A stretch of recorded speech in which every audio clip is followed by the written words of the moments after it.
Have you ever found yourself truly pondering the woman who walks her path alone? Not the one actively searching, swiping, or subtly signaling her availability, but the one who seems contentedly, even powerfully unpartnered. No boyfriend, no spouse, perhaps not even a whisper of seeking one. What's her story? The world rushes to fill in the blanks, doesn't it? Oh, she must be lonely. Maybe she's been hurt too badly. Perhaps she's just too picky, her standards are unrealistic. She just hasn't met the right one yet. But what if those easy answers, those comfortable societal narratives, are missing the mark entirely? What if the truth is far more profound, more unsettling to the status quo? What if her solitude isn't a symptom of lack, but a testament to a deep, hard-won fullness? Today we're diving deep into the heart of this often misunderstood woman. Because when a woman consciously chooses to navigate life solo, she isn't adrift in a sea of loneliness. More often than not, she's on a profound voyage of self-discovery. And this kind of radical self-reclamation, this unearthing of her own authentic core, rarely comes with a cheering crowd, a cascade of social media likes, or constant companionship. It's forged in silence, built with an inner strength many don't recognize, and it unlocks a species of freedom that still leaves most people scratching their heads, uncomfortable with its implications. No, she's not necessarily lonely. She has become fiercely selective. She's not inherently cold or unfeeling. She simply grew weary of setting herself ablaze to provide warmth for those who were never truly interested in feeling her heat, only in basking in its temporary glow. There is something undeniably, almost primally threatening to the established order about a woman who doesn't need a romantic relationship to define her, to validate her existence, to make her feel whole. Why? Because her very being shatters the age-old logic of control. It systematically dismantles the pervasive myth of inherent female emotional dependency, and in doing so, it reveals a rather stark truth. Many men conditioned by generations of patriarchal narratives simply don't know what to do with a woman who doesn't require saving. And perhaps more poignantly, many women are still on the journey of learning to recognize their own potential for such power to see their own reflection in that silent, yet undeniably deafening mirror of self-sufficiency. The great psychoanalyst Carl Jung once observed that everything that we deny in ourselves becomes part of our shadow.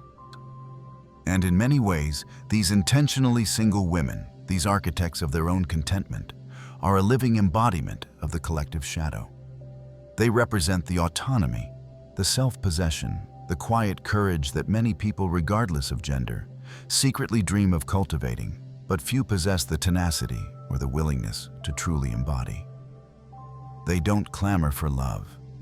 They whisper their choices with the conviction of lived experience. They don't put themselves on relentless display to capture fleeting attention.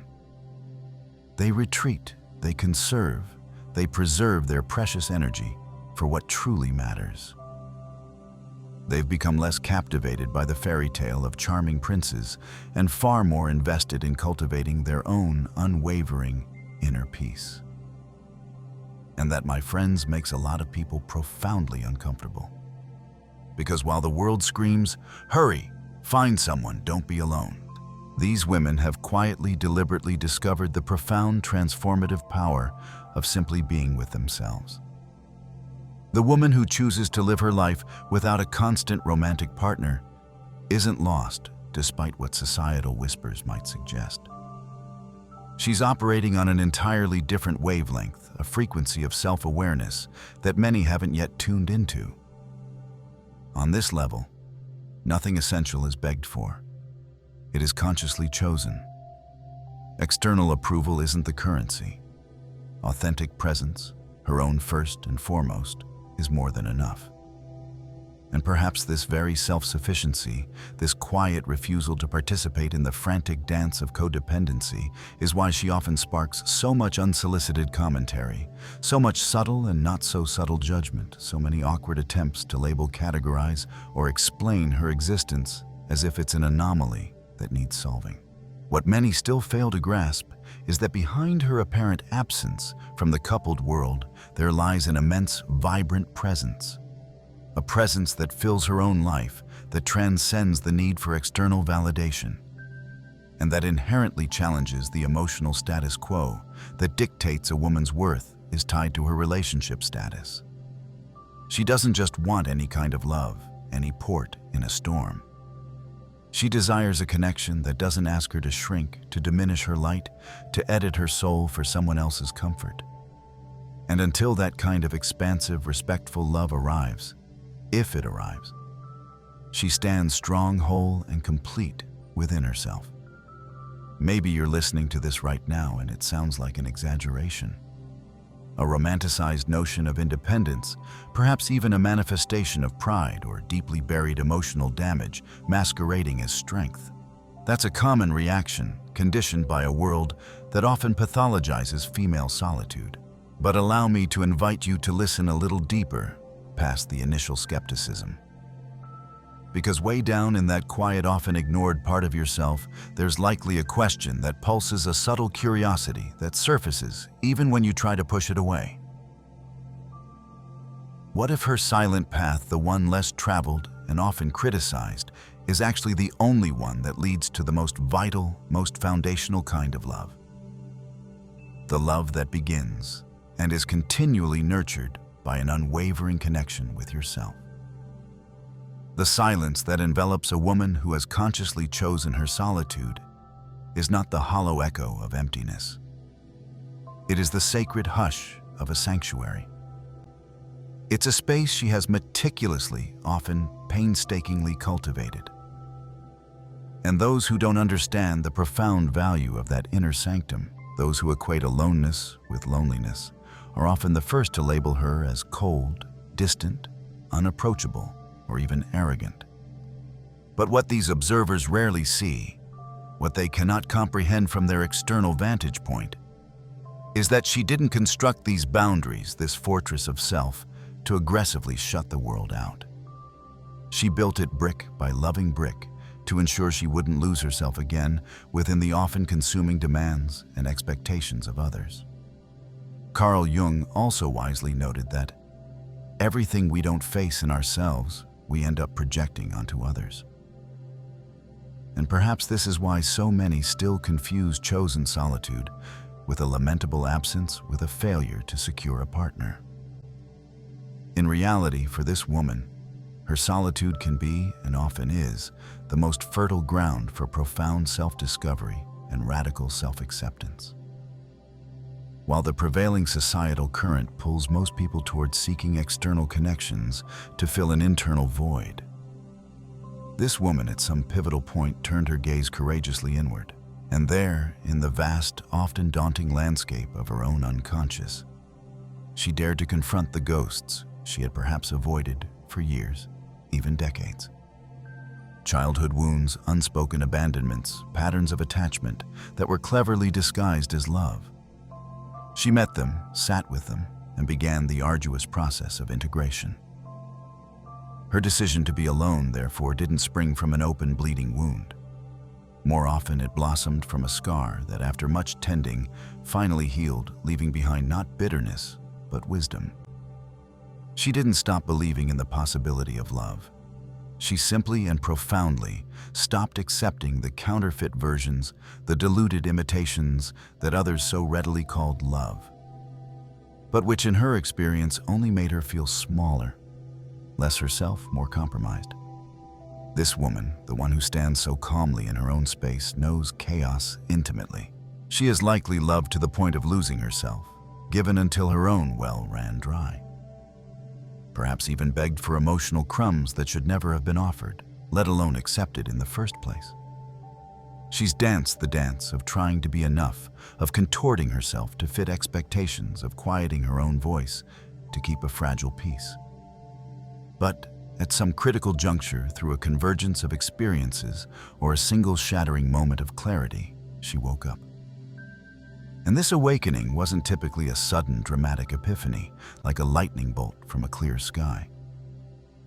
More often, it was a slow burn, a gradual dawning, It was a series of disappointments that over time stopped feeling like fresh wounds and started to transform into powerful lessons.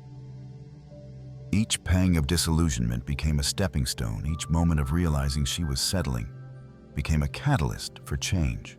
What you perceive now as perhaps coldness or distance is in fact the hard-won patina of emotional maturity. And let's be frank, genuine maturity in a world often fixated on instant gratification and superficial connections can be deeply intimidating. It demands presence, it requires depth, and it operates on a foundation of unwavering truth. She no longer just wants any company to fill the silence. She craves and will only truly engage with genuine reciprocity. She's become less susceptible to the allure of grand promises and charming words, and far more attuned to the quiet consistency of real presence, of actions aligning with intentions. So perhaps this is why she seems unreachable or too demanding to many. It's not that her walls are impossibly high. It's that she no longer entertains those who aren't willing to meet her at her level of emotional honesty and self-awareness. She doesn't want to be saved by a knight in shining armor. She wants to be seen, truly seen, in all her complexity by someone who has done their own work of seeing themselves. And that undeniably takes far more than superficial charm or well-rehearsed lines. It takes courage, it takes vulnerability, it takes a willingness to dive into the authentic depths where few dare to truly venture. And this is where many potential connections falter. Not because she is inherently difficult or impossible to please, but because she has become profoundly whole. And when a woman cultivates this deep sense of inner wholeness, she tends to awaken two very distinct, almost extreme reactions in the world around her: profound admiration and palpable fear. Admiration, often unspoken, comes from those who are themselves on a similar journey. Those who recognize the courage and dedication it takes to achieve such self-possession. Fear, often disguised as criticism or dismissal, emanates from those who still exist in a state of perceived incompleteness, those who are still unconsciously waiting for someone else to fill their voids, to validate their existence, to make them feel complete. She isn't looking to complete anyone, nor does she need anyone to complete her. Her deepest desire, if she chooses to partner, is to overflow alongside someone who has also undertaken the journey of finding and embracing their own completeness.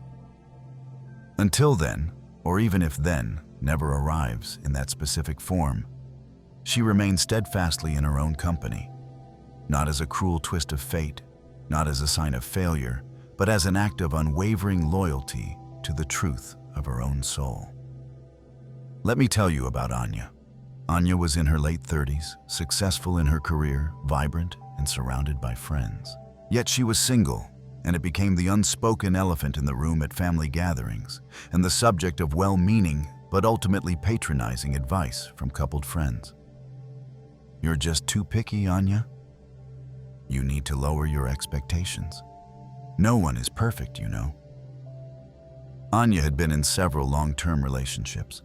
One was with a man who was kind but ambitionless, and she found herself constantly trying to motivate him, shrinking her own desires to make him comfortable. Another was with someone exciting and charismatic, but emotionally unavailable, leaving her feeling perpetually anxious and unseen. After the last painful breakup, Anya didn't rush back into the dating scene. She took time. She went to therapy. She reconnected with passions she'd neglected. She learned to enjoy her own company, to truly listen to her own needs. When she did eventually consider dating, her pickiness wasn't about superficial traits.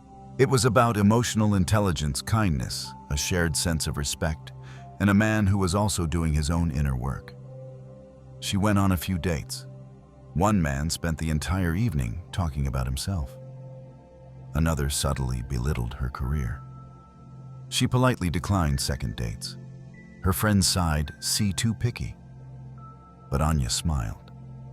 For the first time, picky felt like self-respect. She wasn't lonely. She was protecting her peace, her hard-won wholeness. She realized she'd rather be joyfully alone than miserably accompanied. Her solitude became a choice, a powerful statement of her worth, not a sign of her lack.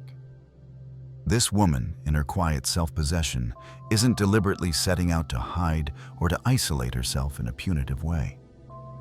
There's a vast, crucial difference between isolating out of fear or woundedness and consciously preserving oneself out of wisdom and self-respect. But the world, still largely tethered to outdated scripts, doesn't easily accept or understand a woman like this. We live in a society that, despite all its progressive lip service, still often preaches that happily ever after exclusively exists in pairs. A world that often views with a subtle but persistent distrust those who remain unpartnered by choice, as if their solitude is an unspoken indictment, a tacit sign of some inherent flaw or failure. Carl Jung, again with his incisive wisdom, observed that where convention reigns, there is little room for authenticity. And this woman, the one we're exploring, doesn't live her life by the dictates of convention. She lives it as best she can by the truth of her essence. She hears the familiar refrains, "You're being too selective. You should be more open, give more people a chance. You know nobody's perfect."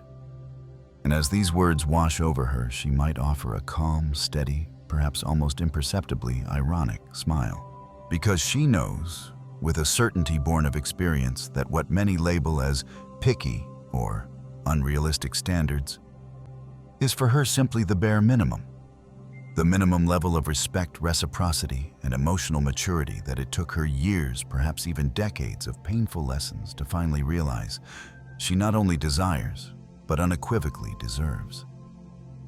She's not on a quest for some mythical, flawless perfection in a partner. That's a projection often cast upon her by those who don't understand her journey. What she is actually seeking, if she is seeking at all, is someone mature enough to love without destroying, without diminishing, without controlling. Someone who has undertaken their own inner work, faced their own shadows, and arrived at a place of similar self-awareness. And let's be brutally honest, that kind of integrated individual, that depth of character, isn't something you casually stumble upon on every street corner or dating app. The discomfort she often generates isn't primarily in what she says, for she often says very little about her choices to those who wouldn't understand. It's in what she represents. Her very existence, her contented solitude, is living, breathing proof that it is entirely possible to be happy, fulfilled, and whole without depending on a romantic partner for one's sense of self or significance. And this, for many, tears off carefully constructed masks. Men who consciously or unconsciously derive a sense of power or validation from perceived female insecurity or neediness can feel profoundly threatened by her lack of it.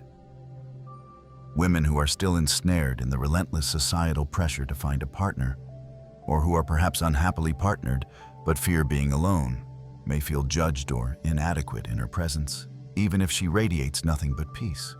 But she isn't here to stage a confrontation, to preach, or to pass judgment on anyone else's choices. She is simply being. And the raw, unapologetic authenticity of someone who has liberated herself from the shackles of external expectation is in and of itself a brutal and illuminating mirror to those still living in chains of their own or society's making. This woman is rarely in a hurry, especially when it comes to matters of the heart. She doesn't feel the need to rush things, to force connections, or to contort herself to please anyone, or meet some arbitrary societal timeline. She respects her own pace, her own rhythm. And for this, she can stir a silent, almost inexplicable fury in a society that fetishizes speed, that demands instant gratification, that wants everything now. She craves depth, while the world often chases fleeting distractions. She yearns for genuine presence, while the world offers up an endless stream of shallow availability. She longs for soul-level bonds, for connections that resonate on a deeper frequency, while everyone else seems preoccupied with curating the perfect image for their next Instagram story. And so when she says no, it's not a coy game, not a strategic play. It's an unvarnished truth. When she chooses to walk away from a situation or a person that feels misaligned, it's not an act of drama or caprice. It's an act of profound self-defense, of energy preservation.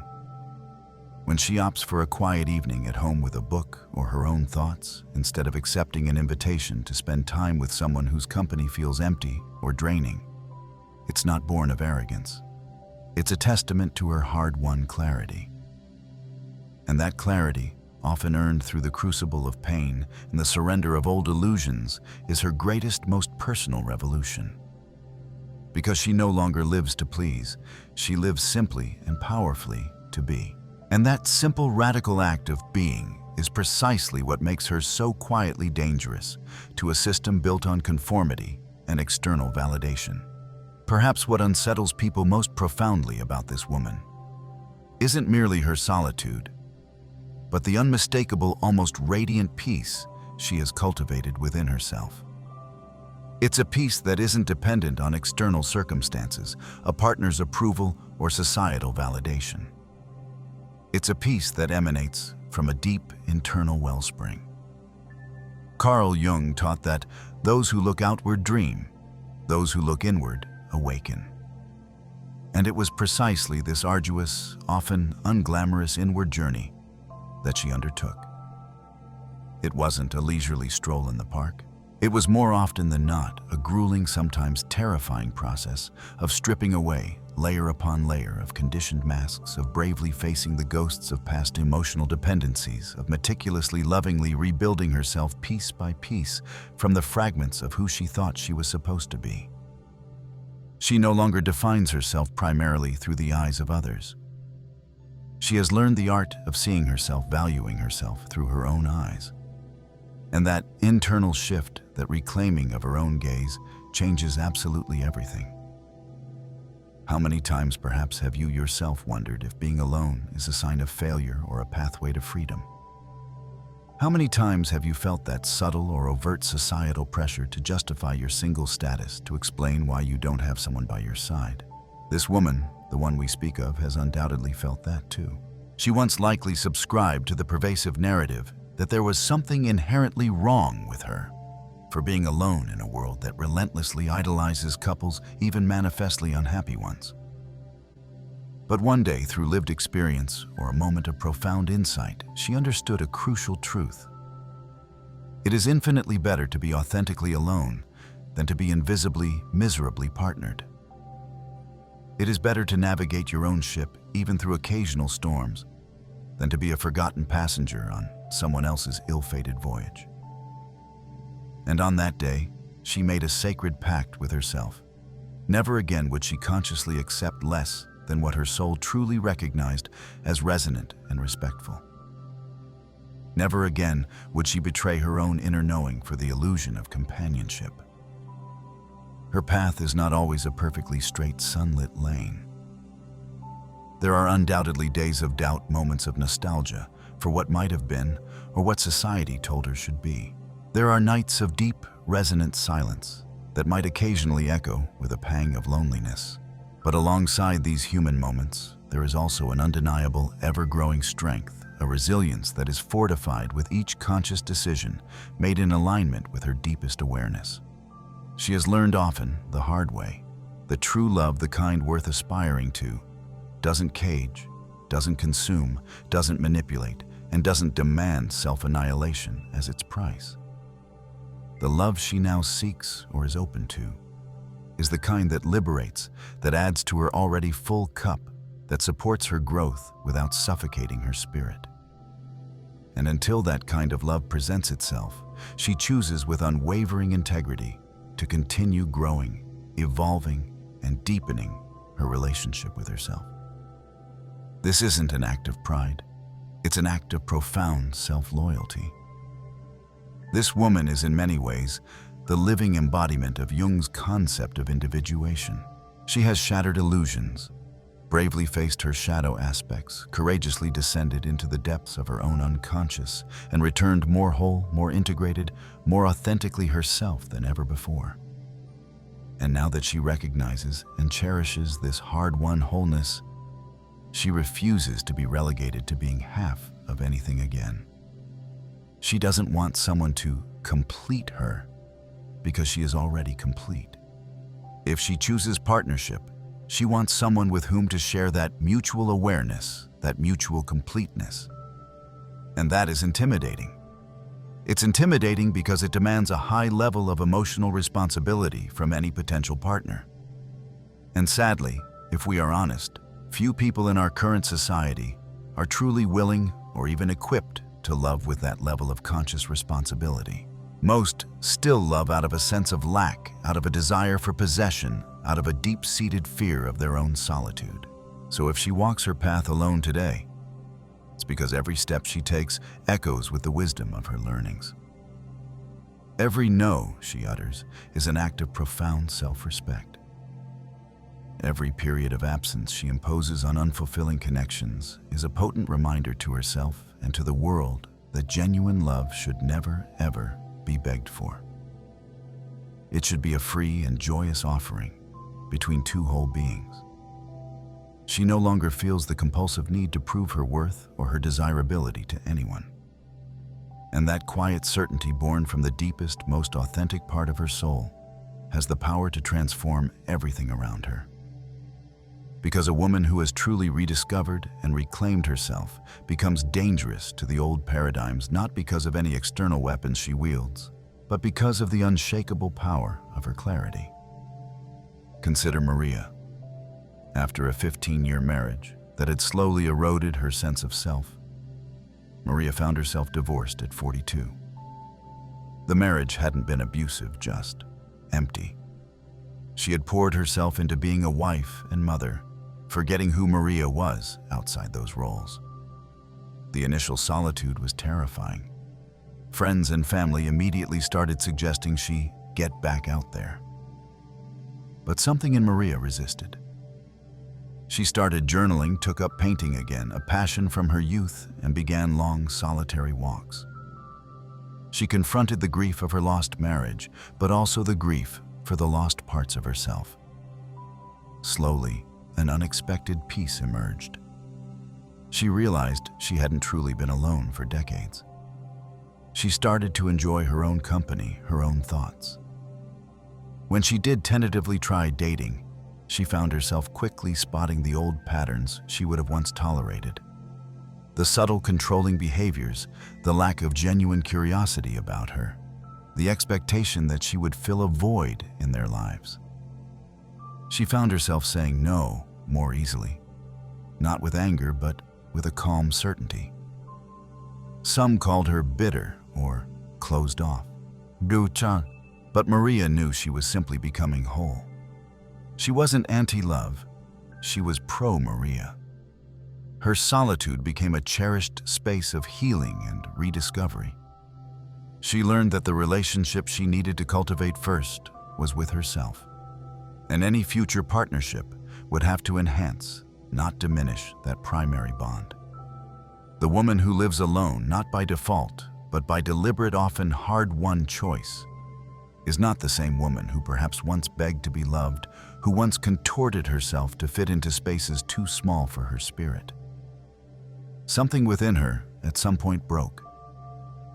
And it was precisely that breaking, that shattering of old illusions and outdated paradigms that paradoxically set her free. Because sometimes it is only in the moments of perceived collapse, when the old structures crumble, that the soul finds the necessary space and impetus to forge its new, more authentic form. Carl Jung often used the powerful metaphor that the tree that would grow to heaven must also have roots that reach down to hell. And this, in essence, is the journey she has lived through. She has, in her own way, descended into the hell of her own personal history, her own psyche. She has bravely faced ancestral fears, patterns of pain inherited through generations, traumas that were not just hers alone, but perhaps resonated with the collective wounds of many women who came before her.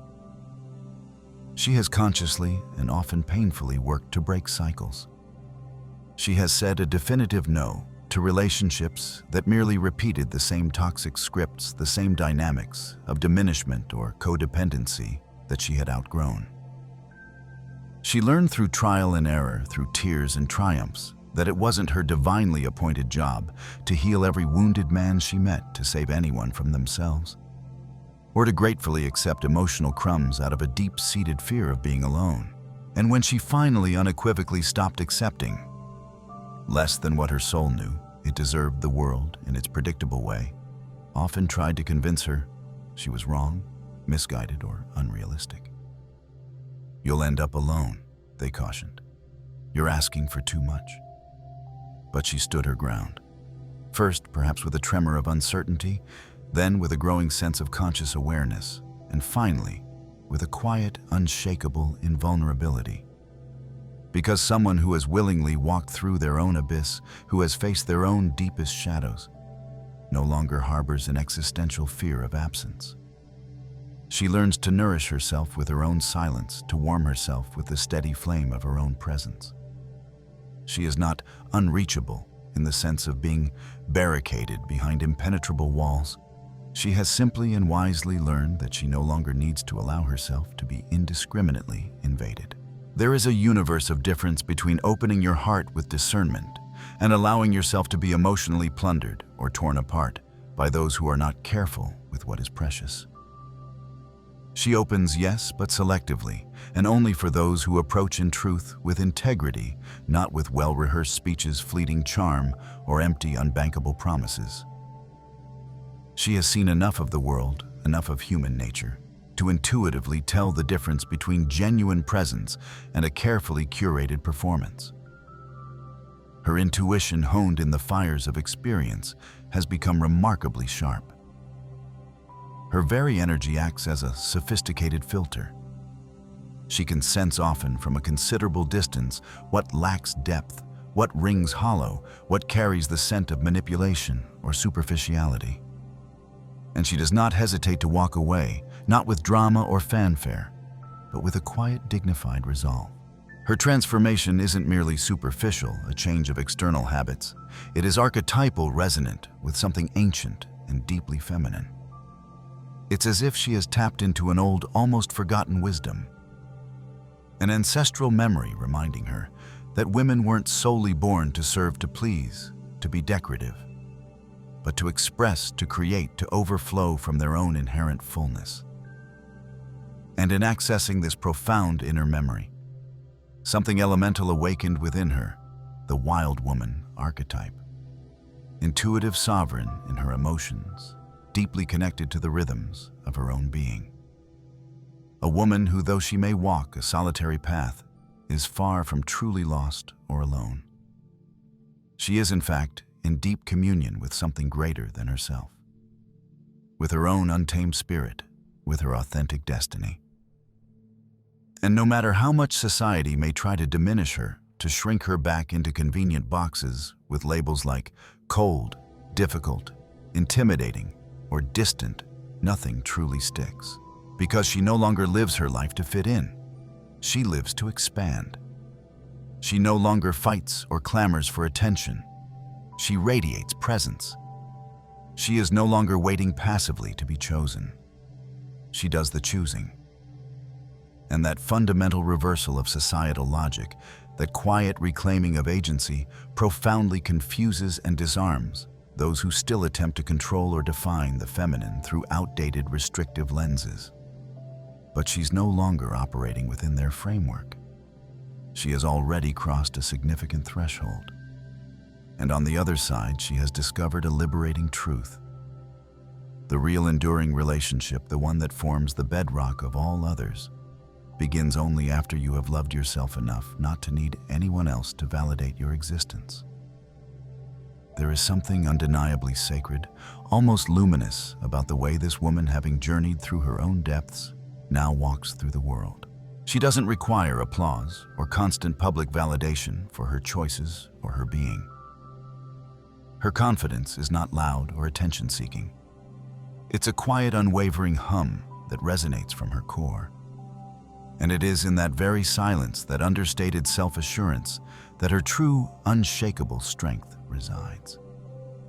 Carl Jung posited that everything we face within eventually becomes our destiny. And perhaps that is why this woman, in consciously choosing herself again and again in countless small and large ways, has become the primary author of a destiny that few may fully comprehend, but many in the quietest corners of their hearts secretly envy. She no longer expends her precious energy trying to fill voids with fleeting promises, or desperately trying to convince anyone that she deserves love or respect. She doesn't beg for space or attention in anyone's life because she has internalized a profound truth: genuine presence, genuine connection should never have to be begged for. It should be an invited, cherished, and reciprocated experience. And when that invitation doesn't come steeped in truth and authenticity, she simply and gracefully declines. She doesn't react with explosive anger or simmering bitterness. She steps away with the quiet dignity of someone who has gotten lost too many times in the labyrinth of others' needs to willingly allow the same wounds to be inflicted again. What so few people truly understand is that this woman, in her chosen solitude, still often longs for deep, meaningful love. She still desires to be held, to be touched, to be chosen to connect profoundly. But, and this is the crucial distinction, she wants it without losing herself in the process. Because she has spent far too long, invested too much precious life force trying to squeeze her expansive soul into molds too small, into relationships that demanded she diminish her light. Now, she will only offer the fullness of herself where there is ample, respectful room for her to be entirely, unapologetically whole. And that unequivocally requires a level of emotional maturity from both herself and any potential partner that transcends the superficial trappings of conventional romance. It requires awareness.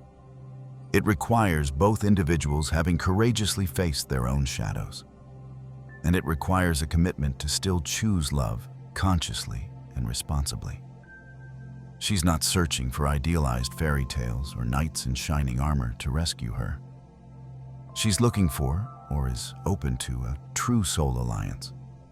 A connection where there is no dominant or submissive, no winner or loser, but rather a partnership where both individuals can grow, flourish, and evolve alongside each other without needing to dim their unique colors, silence their authentic pain, or shrink their most cherished dreams. And if that vision, that standard, seems too much or unrealistic for some, then so be it. Because she would rather wait patiently and contentedly in her own well-tended inner garden than attempt to survive on a starvation diet of emotional crumbs. To many, this may sound like arrogance, like an unyielding pride.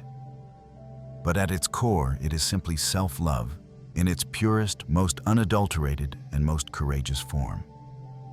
We are, I believe, witnessing the emergence, or perhaps the re-emergence, of a new archetype of woman.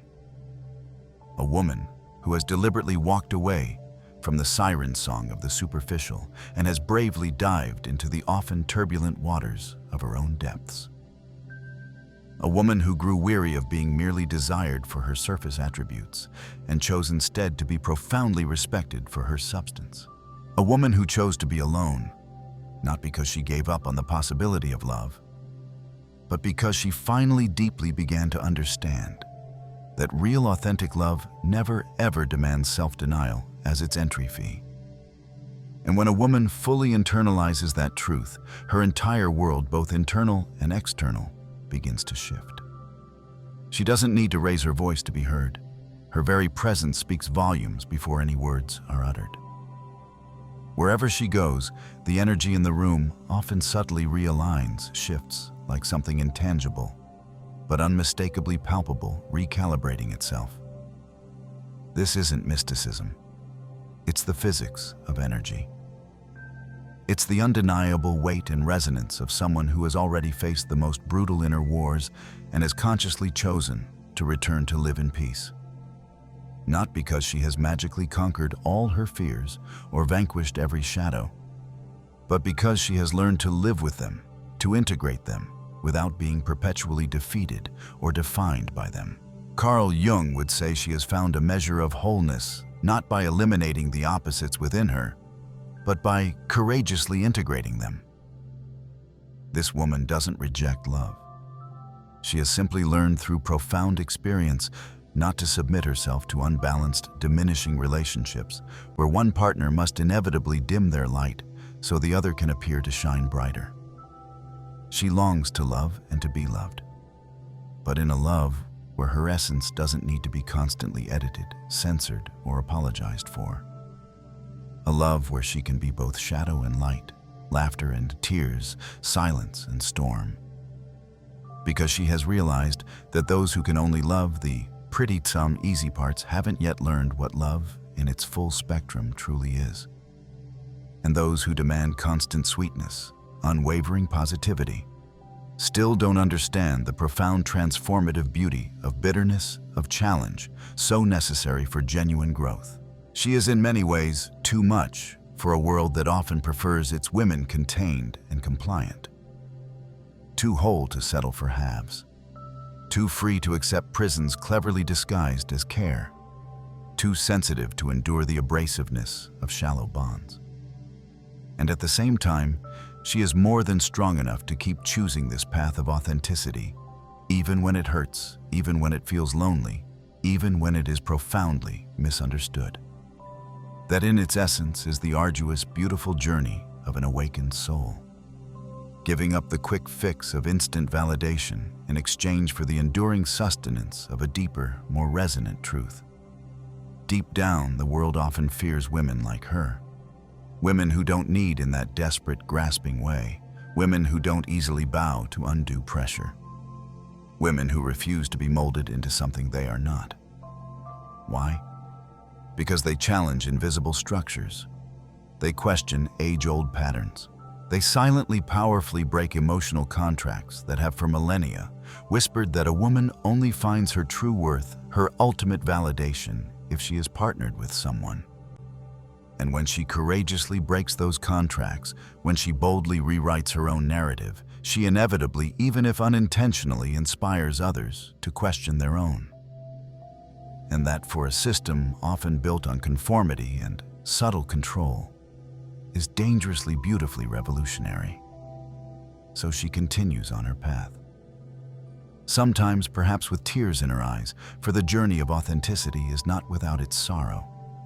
Sometimes with her chest held high in quiet triumph. But always, always with her feet planted firmly on the ground of her own truth. Because now she knows with a certainty that anchors her soul that she is not truly alone. She is profoundly and unshakably with herself. And after everything she has lived through, everything she has overcome, that companionship is more than enough. The love that may come after this deep self-reclamation won't be a desperate act of salvation. It will be a joyous celebration. It won't come to fill an empty void. It will come to overflow with an already abundant spirit. When a woman makes the courageous choice to walk her own path, even if it means walking alone for a season or a lifetime, the world often rushes in to convince her she's making a profound mistake, that she's missing out, that she'll regret it. But deep within her, if she listens closely, she feels something fundamental aligning, a quiet click as a vital piece of her soul slots into its rightful place. This isn't born of pride, nor is it an act of petulant rebellion. It is a rare and precious kind of wisdom, the kind that can only truly be cultivated in the fertile soil of silence and introspection. The very same wisdom that Jung called individuation, the sacred lifelong process of becoming fully authentically who you are, without masks, without apology, without compromise.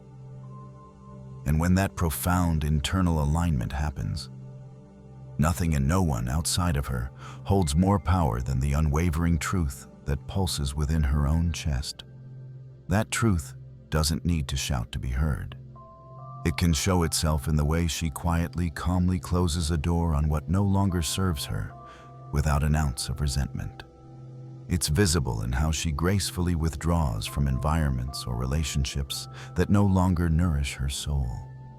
It's in the gentle, genuine way she smiles in peace, even with no one conventionally by her side. Because she has discovered in the deepest recesses of her being that being alone is not a punishment, it is a sacred vow of loyalty to her own soul. And the soul of an awakened woman does not submit, does not dim, does not beg. It simply is. And that in itself is more than enough. The world will likely keep trying to tell her she's missing something vital. It will continue to offer up its endless array of distractions, its plastic princes, its love made for public display rather than private sanctity. But she's already peeked behind the curtain. She's already understood that the journey isn't primarily about finding the one. It's about never losing yourself again. And when that profound realization truly blooms within a woman, everything changes. Desire transforms into discernment. A sense of lack blossoms into conscious choice.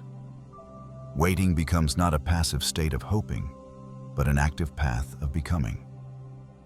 What once caused her immense pain now offers invaluable teaching. What once bound her in invisible chains now miraculously sets her free. You can probably feel it even now, deep inside you as you listen to these words. A subtle stirring, perhaps a faint spark. Maybe it's a distant memory, an old unhealed wound, a poignant nostalgia that never quite made sense until this moment. Maybe it's the image of a remarkable woman you once knew. Or perhaps it's the quiet recognition of the woman you have already become, or are courageously becoming. In either case, something vital within you is asking to be seen more clearly, to be acknowledged more fully. Something that no longer fits comfortably into the old restrictive molds. Something that, if you allow it, if you give it voice and space, could completely transform how you relate to love to others, and most importantly, to the magnificent, complex, and utterly unique being that is you. That woman who lives alone, the one we've been exploring, is more than just an individual who doesn't fit the conventional mold. She is a living, breathing symbol of emotional freedom. She is a potent reminder to us all that it is entirely possible to rebuild our lives, to redefine our happiness without frantic hurry, without crippling fear, and without the exhausting need to constantly prove our worth to anyone. She doesn't walk ahead of anyone in judgment, but she certainly doesn't follow blindly either. She carves her own unique, inimitable path. And along that sacred journey, she often unknowingly lights small, courageous fires for others who are also beginning to awaken to their own potential for wholeness. If something inside you has been touched, moved, or awakened by this exploration today, maybe it's because deep down, you too are ready for a new kind of love. A love that begins with a profound, compassionate reconciliation with yourself. A love that feeds on silence, on presence, on unvarnished truth. A love that cannot be negotiated, down-begged for, or cleverly disguised. And if that kind of deep, resonant love hasn't yet arrived in your external world, perhaps it's because you first needed to become the woman, the person who no longer under any circumstances accepts less than she profoundly knows she deserves. If this message found you at the right moment, if it stirred someone you had perhaps forgotten was living inside you, then I warmly invite you not to keep it to yourself. Share this video with other women, other souls who might need to be reminded of their own intrinsic strength, their own inherent worth.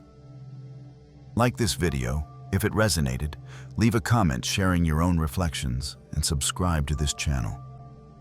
Not out of mere impulse, but out of conscious choice. Because when something touches the soul deeply, the least we can do is allow it to continue resonating both within us and through our sharing within others. Thank you for joining me on this journey today. Remember, your path is your own. Walk it with courage, with grace, and with an unwavering loyalty to the truth of your own magnificent soul.